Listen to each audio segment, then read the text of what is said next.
পানি দিয়ে দিলাম। বিসমিল্লাহির রহমানির রহিম। আসসালামু আলাইকুম। এখন আমি লবণ দিয়ে দিলাম। আজকে আমি সিম তেলে দেব, বিসিএলা সিম। তারপরে একটু হলুদ দিয়ে দিলাম, আলু দিয়ে দিলাম, আমি কাঁচা জাল দিয়ে দিলাম, দিয়ে দেব। এখন আলুটা একটু সেদ্ধ হয়েছে, এখন সিম দিয়ে দেব।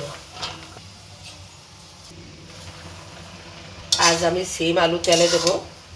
এখন আমি নাড়াচাড়া করে দিচ্ছি, দেখেন কীরকম কালার আসছে।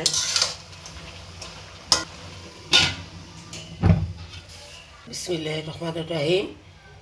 এখন আমি তেল দিয়ে দিলাম, তারপরে রসুন কুচি দিলাম, পেঁয়াজ কুচি দিয়ে দিলাম, 3-4টা শুকনো মরিচ দিয়ে দিলাম। এখন আমি পেঁয়াজ রসুন শুকনো জাল ভাজে নিচ্ছি, লাল লাল করে ভাজে নেব। এখন আমি পেঁয়াজ রসুন সুন্দর করে লাল লাল করে ভাজে নিলাম। শুকনো মরিচ ছিল তার ভিতরে, দেখেন শুকনো মরিচগুলো হয়ে গেছে। খুব সুন্দর করে ভাজি করে নিলাম। এখন আমি আলু সিম দিয়ে তেলে দিলে খুবই মজা হয়, খুবই মজা লাগে। আপনারাও এভাবে খাবেন। দেখেন আমার সিম তেলে দেওয়া কীরকম হয়েছে, কমেন্ট করে জানাবেন। এখন আমি অল্প একটু ধনে পাতা দিয়ে দিলাম উপর থেকে।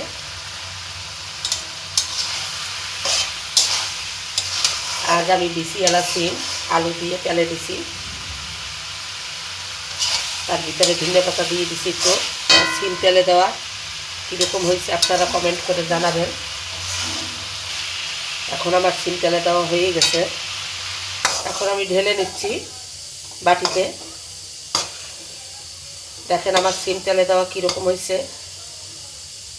কমেন্ট করে জানাবেন। একটা লাইক করবেন, কমেন্ট করবেন, শেয়ার করবেন। দেখেন আমার সিম তেলে দেওয়া কীরকম হয়েছে। বিসিএলা সিম তেলে দিছি আজকে।